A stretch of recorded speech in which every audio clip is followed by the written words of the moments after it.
नमस्कार दोस्तों, स्वागत है आपका हमारे चैनल में। एक बार नगेंद्र नाम का एक लड़का बहुत ही परेशान रहता था।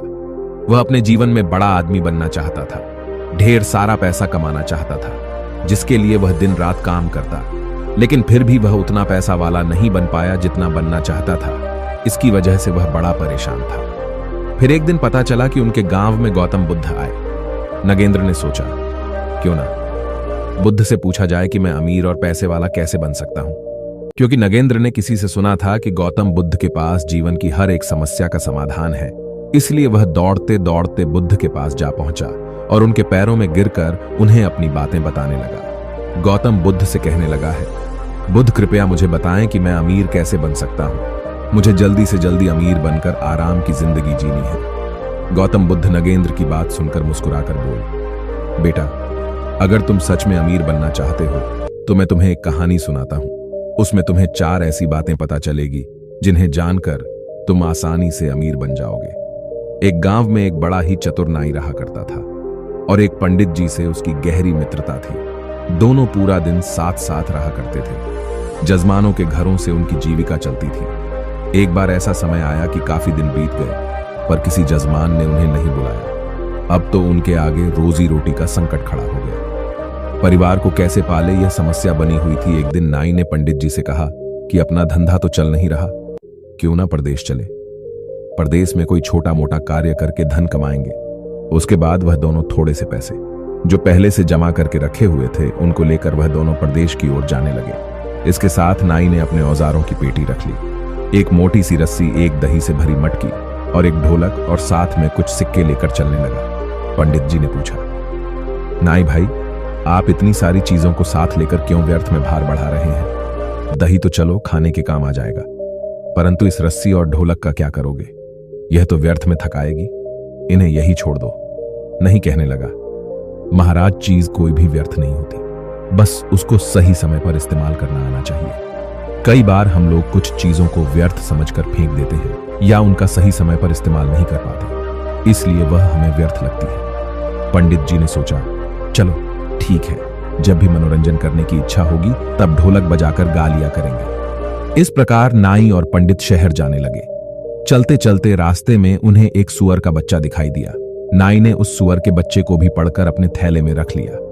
पंडित जी को फिर ऐतराज हुआ और कहने लगे, अरे नहीं मित्र, अभी सुअर के बच्चे का क्या करोगे? खुद के खाने का तो इंतजाम नहीं है, इसे कहां से खिलाओगे? नाई बोला, कोई बात नहीं, मैं संभाल लूंगा, आप तो बस साथ चलिए।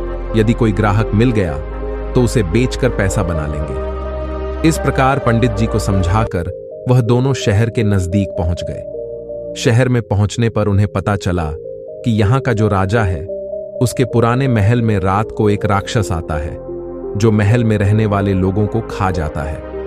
अब तक हजारों लोगों को खा चुका है।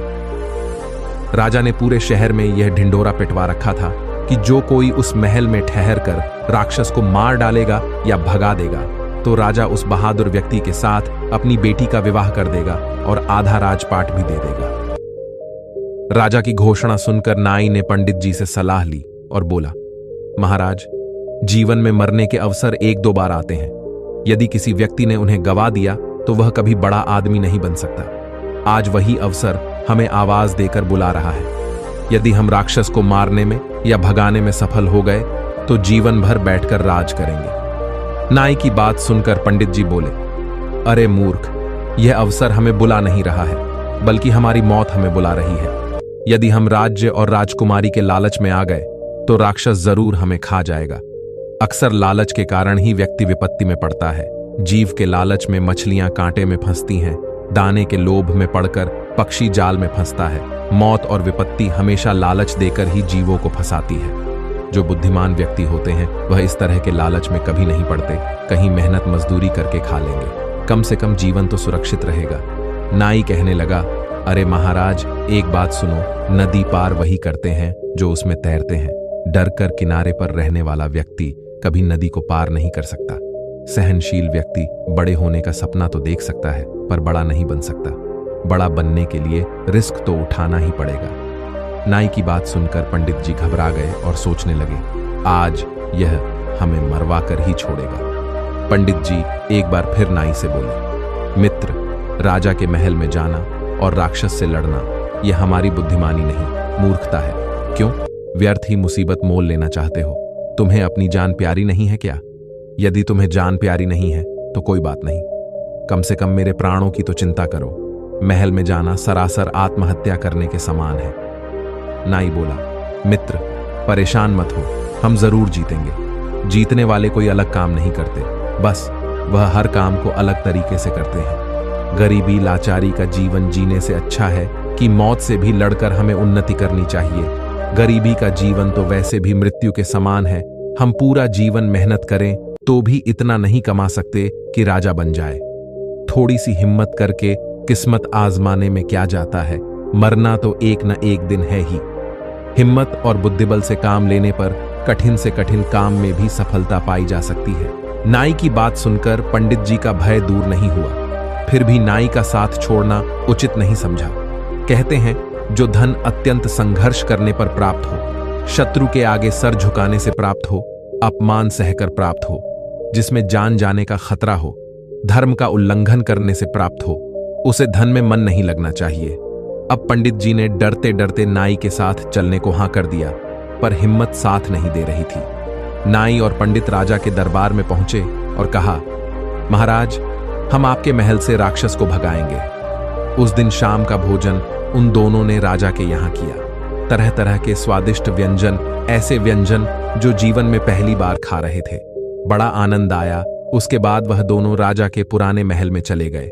वहां पहुंचकर सबसे पहले उन्होंने महल की खिड़की दरवाजे बंद कर ली और आपस में बातचीत करने लगे। नाई पंडित जी से कहने लगा, आज हम जान हथेली पर रखकर इस महल में आए हैं, ऐसे में हम लापरवाही बिल्कुल नहीं बरत सकते।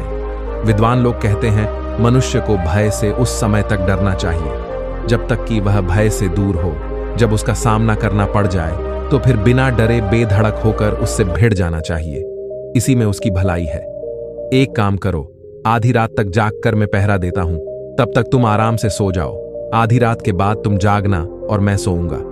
पंडित जी ने कहा, ठीक है।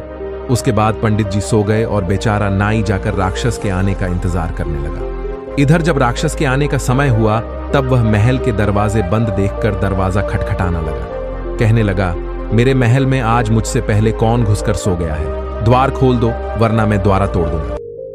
राक्षस की भयंकर आवाज सुनकर नाई डरा नहीं। वह बेधड़क होकर कहने लगा, बदतमीज कौन है जो शोर मचाकर मेरी नींद भंग कर रहा है? राक्षस बोला, राक्षस हूं, यह मेरा घर है, मेरे घर में सोने वाला तू कौन है? नाई बोला, बेटा, मैं तेरा बाप। नाई की बात सुनकर राक्षस सोचने लगा, अब तक कोई मनुष्य होता तो मेरी आवाज से डर कर द्वार खोल देता, लेकिन यह मुझे डरने की वजह कह रहा है कि मैं तेरा बाप हूं। राक्षस ने फिर आवाज लगाई, यदि तू मेरा पिता है तो कायरों की तरह दरवाजा बंद किए हुए क्यों बैठा है? निकालकर मुझसे युद्ध कर। अंदर से नाई बोला, मैंने दरवाजा खोल दिया तो तुम मुझे देखते ही मर जाएगा मेरा सामना करने की। तुम में हिम्मत नहीं है, इसलिए तेरी भलाई के लिए मैंने दरवाजा बंद कर दिया। राक्षस ने सोचा, जरूर मुझसे भी कोई ताकतवर है, तभी तो डरे बिना मेरी बात का जवाब दे रहा है। कहीं यह वाकई में मेरा बाप तो नहीं? फिर सोचा, अगर यह मेरा बाप होगा तो आकार में मुझसे भी बड़ा होगा और बल में भी। राक्षस बोला, ठीक है, यदि तू मेरा पिता है तो अपना बल दिखा और मेरा भी देख। कुछ अपनी पहचान बता और मेरी भी पहचान देख। इतना कहकर राक्षस ने अपने सर का एक बाल तोड़कर एक छिद्र द्वारा महल के अंदर फेंक दिया और कहा, यह देखिए मेरा बाल है। राक्षस का बाल काफी मोटा था। तभी जवाब में अंदर से नाई अपने हाथ में से रस्सी को बाहर फेंकते हुए बोला, ये ले, देख, ये मेरी मूंछ का बाल है। नाई के द्वारा फेंकी गई रस्सी को देखकर राक्षस डर गया और कहने लगा, इसके मूंछ का बाल इतना बड़ा है तो यह कितना बड़ा होगा। उसने फिर से आजमाइश की, अपने सर से एक जुआ पड़कर अंदर फेंक दी। राक्षस का जुआ काफी बड़ा था। अंदर से नाई सुअर का बच्चा बाहर फेंकते हुए कहा, यह देख, मेरे सर का जुआ इतना बड़ा है। जुआ देखकर राक्षस डर गया। राक्षस ने अपना थूक अंदर फेंकते हुए कहा, यह ले, मेरा थूक। जवाब में नाई ने मटके से दही उड़ेल लिया और कहा, देख, यह मेरा थूक है। देखकर राक्षस के पैर उखड़ गए। वह सोचने लगा, यह जरूर ही मेरा बाप है। फिर भी उसने एक बार और परीक्षा करने की सोची। राक्षस ने जोर से गर्जना की।